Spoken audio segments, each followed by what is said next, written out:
I'm here at the UN in New York at the beginning of the General Assembly, where all the world leaders, like 180 something, are going to be signing the next development goals for the next 15 years after the initial ones were done until 2015. I just sat down for 10 minutes with Mitchell Toomey.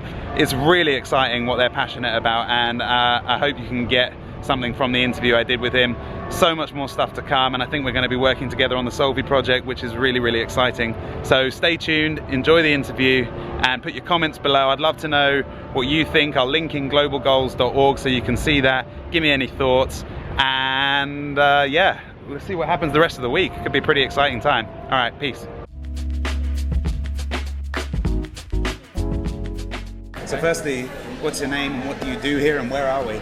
Well, my name is Mitchell Toomey. I'm the director of the UN Millennium Campaign, and it's a campaign that was set up some time ago to bring average citizens and regular people into the work of the UN. Every year the UN gets together here in New York at the headquarters, and all the heads of state come together to make the really big decisions.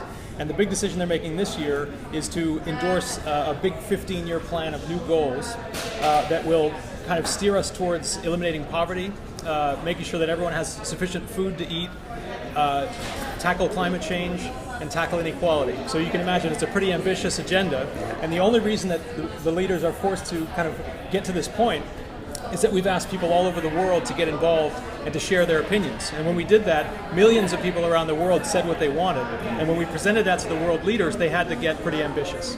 So just to provide some context, we had the Millennium Development Goals. That's right. Which kind of at the beginning of the millennium, and for 15 years we ran them, and now we're renewing those, and these will run till 2030? That's right, exactly. So in 2000, the world leaders got together and said, we really have to do something about extreme hunger, and extreme poverty. And so they put some pretty ambitious goals together, and over the past 15 years, we've seen dramatic success. We literally have seen the rate of poverty crash 50% in the past 15 years, and access to clean water has skyrocketed. People can have dignity and sanitation that they didn't have before. And children's health has become a real focus of a lot of investment. But it's not enough, and it only scratched the surface of the most extreme cases. And so for the next 15 years, we're saying, well, what about the rest of the world? What about everybody? What about the dignity that you get from equality and from all the opportunities that you might want, even if you're living in a rich country? So this is not just about helping what normally we call the impoverished countries. This is about dealing with the issues of humanity that we still haven't figured out. Sure. And so, I mean, I know you said it was like we did a lot of good stuff in that first, reduced, extreme poverty by 50%. That's right.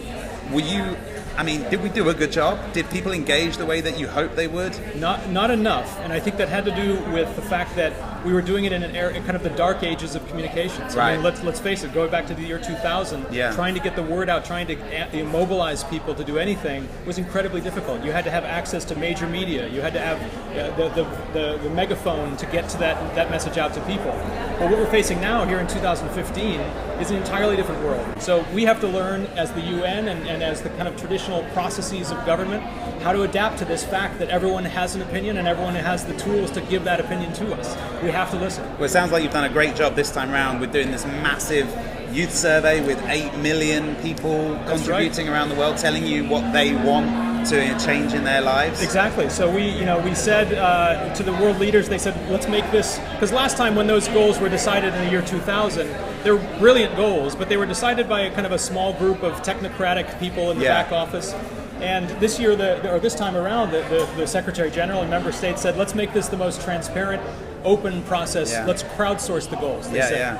If you're at the pub and you're having a drink and you're making a plan, it's only really the people that are at the table who are having that drink at that time that are the ones that feel they have ownership over that plan for a holiday or a fun party night or whatever. So I think the more people you can bring to the table at the starting point means it's more likely people are going to give a damn 10 years later. You're so right. And with the last goals, we found we had to spend 5 years just getting people to buy into these things and agree that they were worth fighting for.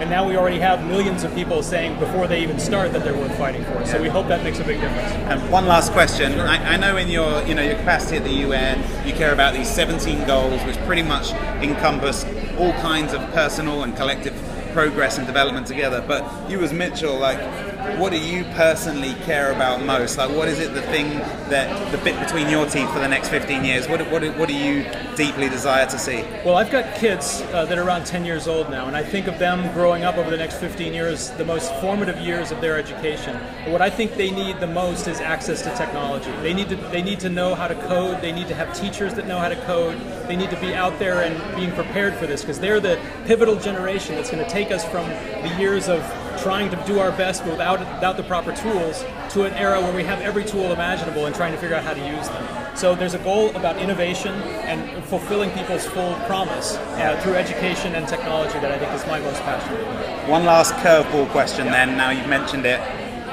Does the topic artificial intelligence come up much in your conversations? And if so, what are your thoughts on it?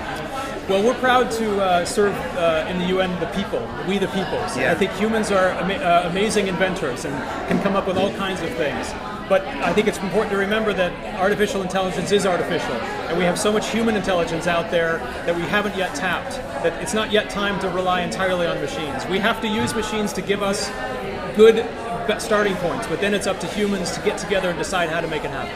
Awesome. It's such a privilege to be here. I'm so excited about the stuff that we're talking about doing next year to try and start finding those people that care about and want to create into these goals to try and make things better for everybody. So privileged to meet you, to be here. Thanks for having us, and let's see what happens next. It's a privilege to meet you. Thank you, and sir. It's a privilege to meet you too. You're the one out there that has the solution to one of the biggest problems in the world. How are you going to make it happen? Plenty more coming soon. See you soon, guys. Great. Cheers.